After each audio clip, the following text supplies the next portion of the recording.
Welcome to the newest episode of AW360 Live. I'm Lisa Stromberg. I'm the COO of the 3% Movement. We're dedicated to increasing the number of women in leadership and advertising.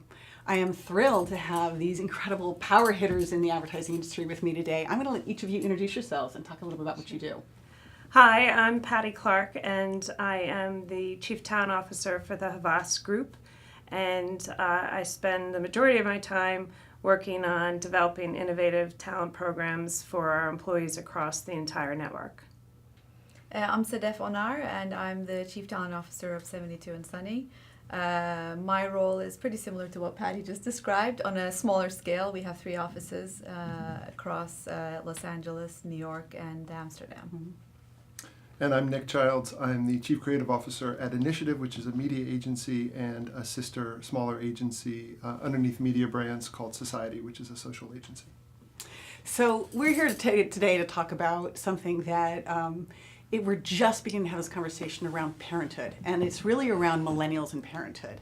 So 64 million millennials are going to become parents in the next decade, and advertising, as we know, skews younger as an industry. So while many industries are just starting to have this conversation, we're actually a little bit ahead of the curve, both in terms of the challenges and the opportunities. And I wanted to talk with each of you and have you discuss with us, how are millennials shaping the workforce in terms of all the work-life integration issues, and specifically, how are they shaping our conversation around parenthood? Sadef, I know that you at 72andSunny have had a really interesting journey the last couple of years in addressing this issue specifically with parental leave and on-ramping, et cetera. Can you talk a little bit about what you've been doing? Yeah, sure. First of all, I think millennials have been in the workforce for quite a while, and they bring really good values and expectations from the workforce that I think we've all been living with for quite a while and had to adjust to. So, and that's, I think, helped shape our culture, especially around really doubling down on growth and development. They're very into feedback and also having purpose-driven company culture. Right. The combination of work, passion, and purpose is something that at least I've seen millennials bring to the job market in the last kind of 10 years or so. But around parenthood, for us, it was back end of last year. We just looked at our numbers and saw that there was a 30% increase in the number of parents, and the number of mothers tripled, or was about to triple, people who said they were going to become parents. So that kind of got us really thinking about what our parent policy was and how we need to address it. And our starting point was talking to a few parents that we had who actually had kids and came back, getting their feedback on how that experience was, and then talking to especially women who were about to become parents and understanding what their concerns and their anxieties, excitements were. And then from there, we looked at our journey of how do we improve, what are our priorities. Because I don't think it's an overnight, improvement. So you have to kind of figure out where you want to make the biggest impact, short term, medium term, and longer term. At least that's our approach. Right. So one of the things I know is you actually, and I want to talk more about the parental pledge and what you're doing, parental leave pledge that you've done. But you mentioned a good point. I want to sort of zoom out a little bit, which I think is really important. And Nick, you're living with this every day, which is they bring a different purpose-driven attitude, which when you're creating creative, you have to sort of acknowledge and support that and then figure out, how do I get the job done because the client's making the demand and needs to get it done. So it's this sort of work-life integration challenge, right? Mm-hmm. So we can focus on parenthood, but sort of bringing it out a little bit to say, wow, what does that mean and how do we get work done? Yeah, I think that's a challenge, and I appreciate the millennial focus. And as Sadef just said, the focus that has been put on this because this new workforce has come in. But I think what we're dealing with is kind of a whole societal impact on how work life is a different balance for us now, and that's the phone in your pocket and always being on. And so I think it's helping put a lens on a huge issue for all of us, which is how do we turn it off and how do we stay in the moment of where are we when we're there. And so I think it's absolutely something we need to deal with and look at for that millennial group, but I think it's bigger than that. And how do we challenge everybody to be focused when you're where you have to be, but how do we open up that work life to being able to work from other places. And maybe the slippery slope was 10 years ago, 20 years ago, we got a little bit into, I'll just call in from home. How do we get people actually working when they're not in the office, when they need to get something done, and then not being in the office when they need to get life done? I think the balance of what parenthood brings to you of kind of experience and a focus on getting things done when you need to get them done, it can be hugely beneficial if people are able to take that into their work life and understand that it's on them a bit more of how to make these two things work together, work and life, whatever you're calling those disparate things. How do we get it all done? But you're part of that conversation too. I love that. It's not balance anymore. We're talking about Yes. full integration. Yes. I mean, I just can't Yeah. stand the term balance because it's so flawed. I know. Yeah. But now you're dealing with this on a kind of global level, right? So there's this really fascinating study by Ernst & Young, which was talking about millennials. It was a 2015 study. And you know, it was a global study, and what they showed was that millennials were facing work-life integration challenges far harder than boomers or Gen X's. And what was really interesting to me is, as a result of that, they were reporting that their spouse was forced to stay home because of the work-life challenges. So we want more women in leadership. Typically, it's the woman who stays home. And oh my gosh, now what do we do? Because the workforce is this kind of 24/7 work culture. So how are you at Havas handling this on a global level? You know, do you see changes in attitudes across the spectrum around this for millennials? I think the interesting thing is that it's pretty common around the globe. So as you go around to the different markets, as you look at the studies that are out there, there's a real commonality in terms of how millennials are approaching their work. Some of it driven by the fact, they were born digital. Right. They spend a lot of time online. There's actually very little difference by regions of the country, how much time they spend, plus or minus an hour. But in general, it's 6 to 7 hours a day. So very connected. And what it's done is kind of break down a lot of geographical barriers and has connected people in a way that's never happened before. And with that, there's a flow of information and there's also a sharing. So you get a lot of people cross-border sharing how they are handling their work-life balance situation, things that might work. At Havas, we have people in villages. So one village might have something that's working quite successfully and it very quickly can be imported into another village. But very little difference in terms of how the approach to it. The only differential we see is in the purpose space, that sometimes the purpose item might be slightly different by region. So surprisingly so, in North America, climate change isn't as important as it is in Asia. And probably because, in a lot of big Asian cities, they're dealing really palpably with the smog every day. Exactly. But I think there's kind of this uniform, we find with any of our talent initiatives that the millennials immediately want to be part of a community. So any program we run, any class we run, they love that sense of community and they stay connected, which then allows them to share, not just from a work perspective, but how they're dealing things from a life integration and how they can, help each other that way. Oh, that's so interesting, because that certainly wasn't true. I'm a Gen Xer. That wasn't true of my world, right? You were kind of siloed out from your community. If you were having work-life balance challenges, it was your problem, not the workplace's problem. But now we're sort of seeing this shift where we're looking at the workplace and saying, maybe something's going wrong with the workplace. Maybe we need to rethink that. When you are in the creative place, when you're actually feeling creative, again, I go back to this question of, we're in the service business. We're trying to deal with that. When you've got a client coming in saying, you got to get the job done, how do you deal with that? You've got someone going on a maternity leave, a guy saying, I need work-life integration because I'm running a marathon, or whatever, I want to be home with my children, the guy says, whatever it is. How do you deliver on that? How do you manage it? It's a constant struggle, but I think part of that purpose is for us to find a purpose at work, where anything we're working on, we have to give the whole group a reason to want to be there during those hours. And that's a lot more onus on management and to leadership to tip in and say, let me work with you to find why you're here and what's valuable in it and what you can take out of it that I don't think I grew up in as much. There was more, as you said, kind of just throwing you in the wilderness and do your job and then get out of you. And sure, you can leave at 7 if your job's done. Now it's much more about, let's all find a common cause we're rallying in, how to get that done, and taking input and being warmer and more open. I think the swimming with the sharks world of creative that was mandating people be there 24/7 and not listening, I just don't think that works anymore. I think this level of everybody gets their hands dirty does mean that creative director and above, you actually have to be there doing the work too. Yeah. And you can't just delegate and then come in late and tear stuff down off a wall. You have to actually listen and respect and figure out ways to make sure that people are happy in the moment at work so that they don't feel overburdened when those really taxing hours are thrown at them.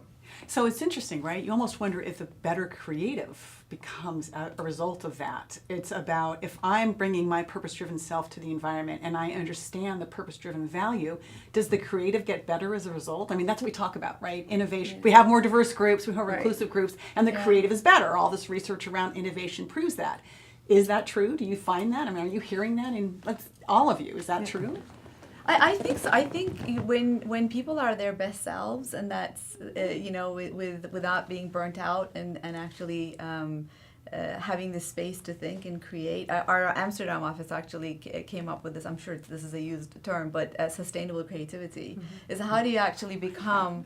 Because our business is creative business, and how do you actually make that sustainable, and the work-life integration part is really important. And I think there's certain things that the company needs to do around that, but also allowing people to know how to draw boundaries. And I think Parenthood is actually really helpful, because in the groups where we have parents more, they have already established some boundaries, and people are actually seeing it, their teams. And this isn't about separation of, if I'm not a parent, I can't have boundaries, but actually being able to see, okay, so they can leave at 6, and then if for them what works is I'm back online for a couple of hours so that I can get back on. That's actually setting a good example for the rest of the team. And I might need to leave at 6 because I have, a performance to go to, or what have you. It's permission for everybody.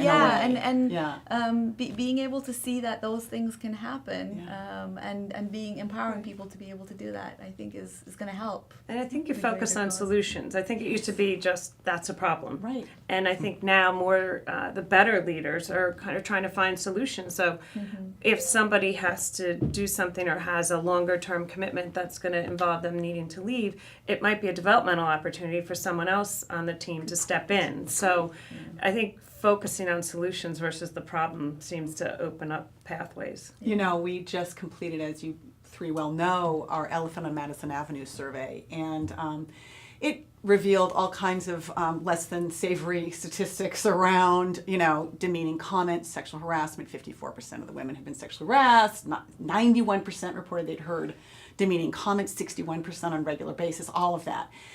That's upsetting. We need to address that. But what was really surprising to me, and I've shared this with you before, 39% of women in our industry are mothers. Now, the national average is 76% of college-educated women become mothers. Something's happening here.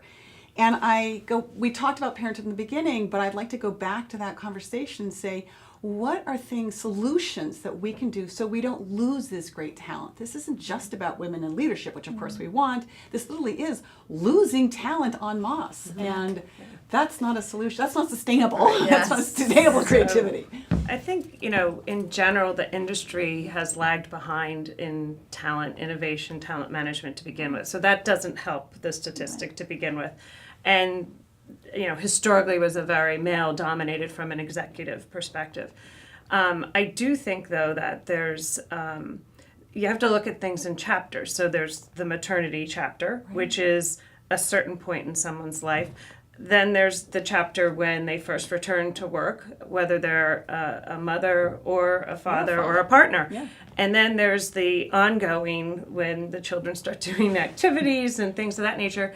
And I think there's also, other people have other considerations, aging parents and things of that nature. And I think the more people in leadership share their stories and talk about it and make it okay, the more we're going to see that come up, as well as intervening with each of those chapters. I do think there is a specific drop-off at kind of that mid-level leadership level for women, so the kind of senior and executive level you see virtually across every department, not just creative, that you get this drop-off. So I also think there's some intervention there that's probably more leadership development focused as well, so that we give people the skills and the opportunity to grow and sustain into the roles, both from a leadership perspective and an environment perspective. It's really interesting. So as you three know, I've just written a book about women's nonlinear careers. And one of the things that was fascinating to me in doing the research was all of that demeaning comments and the sexual harassment, that kind of didn't bother them. They could muscle through all of that. But once they had the purpose of parenthood competing with their workplace structures, at that mid-career point, they just said, enough already. It's not worth it to me. They weren't getting paid as much, and they knew it because they saw what their partners were being paid. They were in these environments that were toxic, and they said, enough. We need to change this, right? I mean, it's got to happen because we're going to have the same thing happen. No, go, please. Sorry, I love what Patty said about this life balance and life challenges and life opportunities. And from my background as a writer and trying to connect metaphors and doing, I hadn't thought about it that way before. But looking at people who want to have something outside of work because that enriches their life, our job to figure out how that can come back into our environment and enrich what we're doing, creatively putting out, that's fascinating to me. So whether it's somebody who's, and I mean this literally, an opportunity to spend time with a dying parent, an opportunity to raise your child, that should be something we reach out to and say, that is engaging you in life in a much bigger way. If we can help you harness that and come back wiser, to get pompous about it, for us, and we can figure out how to bring that story into your work, man, we're going to energize people and create something much more powerful than an agency. Yeah. So I just think that ability... Well, I think Sedef said something earlier about people being able to be their true selves. Yeah. And I think picking up on what you're saying, Nick, when people have to check part of themselves at the door when they show up in the morning, the stress of just kind of holding that in and not being able to kind of be completely authentic, it definitely affects performance. It affects teamwork. It affects all kinds of stuff. And the creative. Right, if you're not bringing your full self. And it was so sad to read one of the comments in the Elephant on Madison Avenue study that, one woman said, I basically didn't tell anybody I had a family. Yeah. And I thought, that's like gut-wrenching. That's like, it shouldn't be like that. No. So I know you just took at 72 and Sunny the Pledge Parental Leave. Can you share with us what that is? And what I love about it is it's not just benefiting moms, it's benefiting dads too, which I think is kind of the unspoken real opportunity. Tell us about it. So when we looked at our parent leave policy, we did some research around not only what other agencies are doing, but what other progressive companies are doing. As a pretty competitive bunch, we're kind of like, and that's good for my job, I have to say, because when I say, look what other companies are doing, that actually creates some good momentum in the company. We first of all, we saw that we were okay with compared to other agencies, but some other progressive companies, especially the rest of the world, we had some room to improve. And while doing that research, I also came across Pledge Parental Leave, which is a group of creative companies based in New York have started this pledge to help raise the bar in the creative advertising design world. So in parallel, as we were developing our policy, which we upped to 6 months of for mothers for 6 months of paid leave. For 6 months. And, gosh, do I wish I'd worked at Sunny when I was a new parent. It's paid. So they are, and look, I mean, I think between UNUM and states, there is a help in the first 12 weeks of it. What we added is the next 12 weeks of making sure that they're paid something, and also job security in that time, which is above and beyond the law limits here. And so when we decided to do that, and we added an on-ramp and an off-ramp for both parents. Already Pledge Parent Leave is the requirements they have is you should be able to publish your policies openly, and a minimum of 3 months leave for maternity leave. And we really, want to be supportive of it. We're totally happy to publish our policy and what we're, as we improve it, help other companies You're to think about it. Yeah, exactly. And so we're on it now, and I'm really proud to be on it. And the feedback that we've gotten from parents has been really good. But again, there's still room to improve. Sure. But You're iterating. we feel that we feel like it's a really good start and made a difference. So it hasn't been that long, but we do have 100% coming back and retention for now. Well, So we're going to keep tracking that. So number. Google has sort of open sourced some of its policies, and it Yes. found when it extended maternity leave to 4 months, the drop off of women leaving or coming back, Yeah. they reduced people leaving by 50%. Yeah. 50% just Yeah. by adding a couple Yeah. extra months. Oh my God, they're Yeah. thrilled with that simple result, Yeah. right? Yeah. Okay, but now Patty, you're globally dealing with this issue, right? So if you have employees in Norway, they're living on land here. Right. But if you're living in where else, Right. it's not so pretty. So how do Well, you navigate that? So I think being a French-based Yes. company, and we operate in 100 different countries.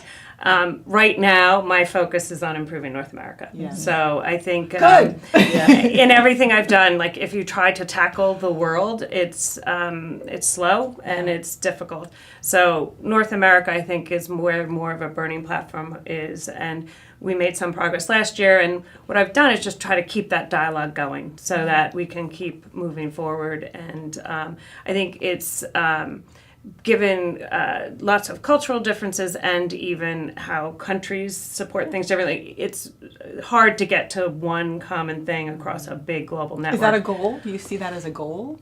I haven't really, set that as a goal per se. I think where I see the biggest need is in North America. So that's where I want to put my energy and focus right now because it's lagging behind, the other countries, et cetera. So. Oh, you mean the fact that we're one of 2 countries in the industrialized world that doesn't offer paid Right. parental leave? Exactly. It's just ridiculous. Exactly. So I really feel passionately this is not a women's issue. We actually have made this a women's issue, but I believe it's actually a business issue and actually a father issue too. And then a number of the millennial men I interviewed, were astounded to suddenly become the primary breadwinners when they'd married their equal partners, et cetera, and they couldn't. The couple they had school debt and they couldn't afford childcare because school debt was so high, et cetera.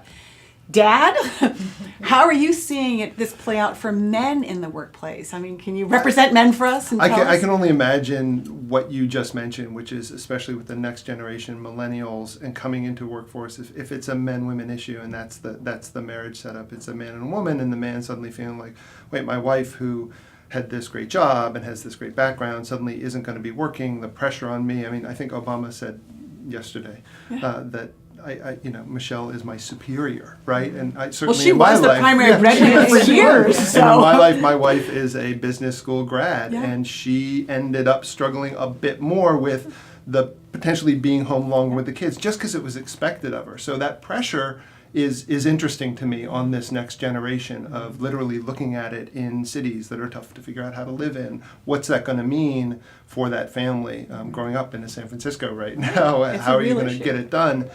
From a perspective of the wanting a richer life, I think it's interesting from a man's perspective of just suddenly being in an environment where you're hoping to have time to be home with your kid, that can be something you actually are okay to aspire to and not penalized for. So I think, again, the more we can make it not a man and woman work-life balance issue and separate the two, but say this is a common issue of parents across the board, any sex, any marriage relationship, wanting to spend time with their child and raise their children together, that's what we should be supporting here. I think it's true. And I actually go beyond parenting because many of us aren't parents. Right. I interviewed a number of women who never paused their careers, but ultimately were forced to because they had parents to care for. So they were working daughters, not working mothers. Yeah. And in that role, suddenly they found themselves really completely gobsmacked. And one woman I spoke to, very successful PR executive, was forced to leave for a year as she helped her parents die. And there was no support for that. So I think we need to even blow it beyond men and women and blow it beyond, parenting to really work-life integration and how we can be our best selves and do all this. And that's back to what Patty was saying, that just suddenly clicked for me, of opening that up and saying there are important moments in all of our life where we're going to have to figure out how to be other places than just at work. Yeah. And to treat those major life moments as opportunities to grow as humans and come back with an experience that's deeper and richer. I mean, as a creative leader, that's what I want. Work is, part of your life. It's not your life. Yeah. And I think we probably went through a phase in industry where it was probably too much of people's lives. And I think that is shifting back now where... Okay, but I'm going to be the bad guy here, right? You got to make profits. We've got deliverables. We've got things that have to happen. How do you do that when the deadline is looming? How do we really make this? So here's the way I look at it. We have the short-term immediate we've got to get to the client thing by the end of the day. And then we've got the talent issue, which is they're going to leave en masse because the workplace doesn't support us. So that's a long-term issue, not a today's issue. And we've been sort of trained to think short-term. How do we retrain our senior leaders to be thinking in a longer-term capacity? I mean, you two are dealing with talent every day with this. How are you fighting the good fight on that? Yeah. I think you have to. There's always choice. So there's always going to be situations where a group may have to stay late. Right. That's just the way it works. Right. It's in anything in life that happens. I think what you need to be observant of is that there's not patterns where that's the way the team is run. Right. And then it becomes kind of, it closes off the other life opportunities because the behavior of that particular leader or that particular team is that's the only way you can operate. It's no matter what. So I think we try to help leaders kind of, step back and assess how are things working for your team. And if that is a chronic problem, then you have to kind of go in and say, what's wrong with the way you're working that's causing everyone to have to be here, to all hours, multiple nights every week. Yeah. I think working smarter. Everybody's mentioned, the higher level of engagement you have with your people, the more performance you're going to get. Right. So it's very simple. So our workplace is geared around the ideal worker. If there was one, and the ideal worker has someone at home caring for all their needs, but that's not the reality anymore. So if there's one thing you could say to your senior leaders, here's what we're going to do to change it because it's a business imperative around this. What's the one thing you would say? Let's start with you, Nick. Oh, wow. No pressure. No pressure. I think going back to what you were both just saying, that the world will change and we can get out in front of that or we can wait and potentially fail at this. I mean, I popped to things like CVS deciding to stop selling cigarettes and to REI deciding to opt outside. These are major business issues that you can choose to ignore or you can take a firm stand now that will absolutely impact your bottom line, but you will start to do better behavior and you'll be a leader as you are with the parental leave. I think you have to figure out a way to work with leadership even at the holding company level and say, we start now and we have a chance to get out in front of it, or we don't start now and we will be left behind. I think for me, there is no one size fits all. So I think for each company, figure out what's the one or two things that will create the biggest impact in what you're trying to solve. And openness to immediate, medium, and longer term solutions. There are certain things that we can do right now that will show the intention and move the needle forward, and then things that we can actually, any company can start putting in place for higher returns in the future. So I love that. I'm a big fan with our leadership of encouraging them to let us test and learn because it allows you to try lots of different things and see what works in certain situations and certain environments and then scale them. Right. And I think if you do that, you end up getting some momentum and you move things forward without mandating that things get done. Right. I live in Silicon Valley and we talk about iterating and beta testing all the time, right? Let's beta test talent, right? What's it look like? Thank you each for your time and your wisdom. So thrilled to be in this industry with you and to be doing this good work. Thank you all for listening for today. Thank you, and congratulations on your book. Oh, it's so wonderful. It's great.